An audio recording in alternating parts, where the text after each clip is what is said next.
শুধু স্ত্রীর সাথে খারাপ ব্যবহার করার কারণে কিয়ামতের ময়দানে আল্লাহ পাক হাজার হাজার স্বামীদেরকে আল্লাহ পাক জাহান্নামের মধ্যে ঢুকিয়ে দেবেন। কিয়ামতের মাঠে যদিও তাদের অনেক আমল ছিল, নামাজ ছিল, রোজা ছিল, তাদের আমল নামে হজ ছিল, যাকাতের মতো সওয়াবও তাদের আমল নামে ছিল, কিন্তু স্ত্রীর হক না আদায় করার কারণে, স্ত্রীর সাথে খারাপ ব্যবহার করার কারণে আমার আল্লাহ পাক কিয়ামতের মাঠে তাদের ঠিকানা করে দিবে জাহান্নাম। আল্লাহ পাক ওই সমস্ত স্ত্রীগুলোকে ডাক দিবেন, ডাক দিয়ে বলবেন, বলো তোমার স্বামীর সম্বন্ধে তোমার কোনো অভিযোগ আছে?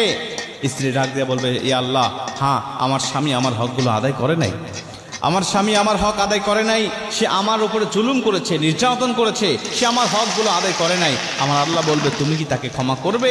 স্ত্রী যদি বলে, আল্লাহ আমি তাকে ক্ষমা করে দিলাম, আমার আল্লাহ বলবে, যাও তোমরা দুজনেই জান্নাতি। কিন্তু স্ত্রী যদি বলে, আল্লাহ আমি তাকে ক্ষমা করতে পারবো না, কারণ এতটা জুলুম করেছে, আমি শুধুমাত্র এই কিয়ামতের ময়দানের অপেক্ষায় ছিলাম যে কিয়ামতের ময়দানে আল্লাহর কাছে আমি অভিযোগ করব, কারণ দুনিয়াতে আমার অভিযোগ শোনার মতো কোনো ব্যক্তি ছিল না। আল্লাহ আজকে আমি আপনার কাছে তার বিরুদ্ধে অভিযোগ করছি, সে আমার উপরে জুলুম করেছে, আল্লাহ আপনি তাকে উপযুক্ত শাস্তি দিয়ে দেন।